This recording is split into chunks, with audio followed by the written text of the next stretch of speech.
Hello everybody, this is just going to be a quick video.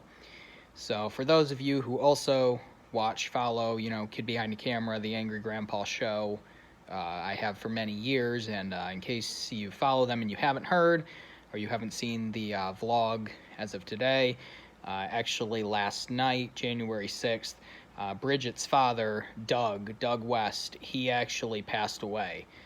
He had a heart attack and it killed him. So he was only 56 too, which is the even crazier part.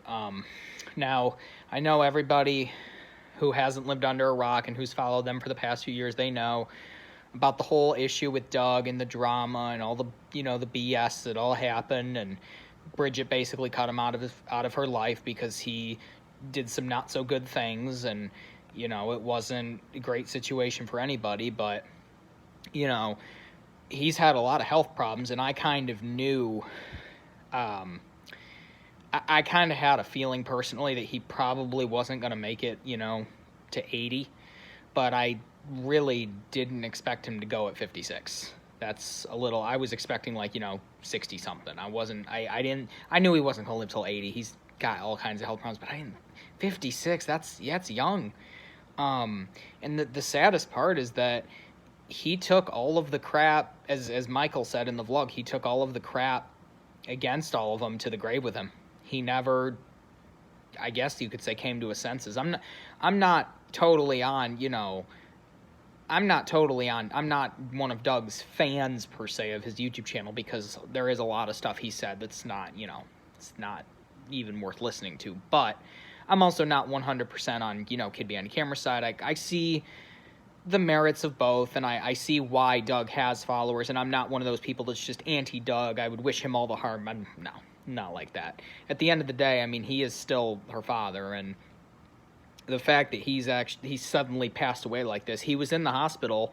He made a live stream back on December 17th, I believe it was, his last public social media appearance. He was not good at all. You can watch that live stream. It was bad.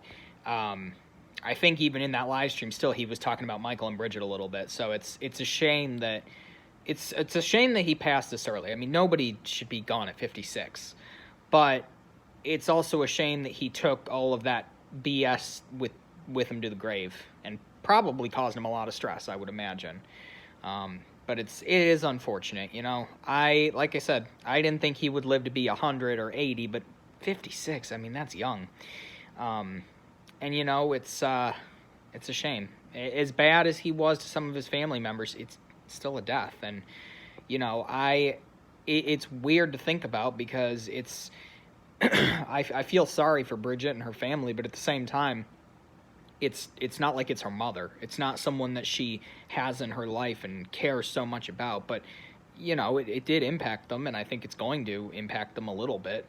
It is a shame. It really is a shame, not because of some of the things he was doing, but just because he's gone. Because now there is no opportunity for him or them to make it right with him. They can't. The opportunity is gone. I think they met up with him in December of 2022, I believe, was the last time that they made contact directly in person. He came to their house, and he met their kids and his grandkids. And if you watch that video, he didn't look good at all. He had a cane, and he was bad. But I don't think anybody thought it was going to end like this. To have a heart attack and then die from it at 56, that's that you got to be pretty bad to be at that stage. And unfortunately he didn't really take care of himself. So I'm going to keep this pretty short and sweet, but I do want to bring it up, just to bring attention to it and say, rest in peace, and my condolences to Bridget's family and Doug's family, extended family, his friends. And even though it's somebody that a lot of the Kid Behind the Camera supporters, the diehard fans, they didn't like at all, and they said all kinds of mean things about it. I never did that. I was never completely on their side anyway, but I wasn't completely on Doug's side. But it is still a death in the family, and it's going to take some time to realize and get over it. It's not going to be as much as it was when Angry Grandpa passed back in 2017, but it's going to make an impact, and it's there. It's hitting you right in the face. So rest in peace, Duggie West. nobody should go that young, including him. So I pray that Michael and Bridget and their family, they'll be okay, and Dougie's friends and his family and, all that. And, yeah, rest in peace, Doug. And, yeah, it's a shame.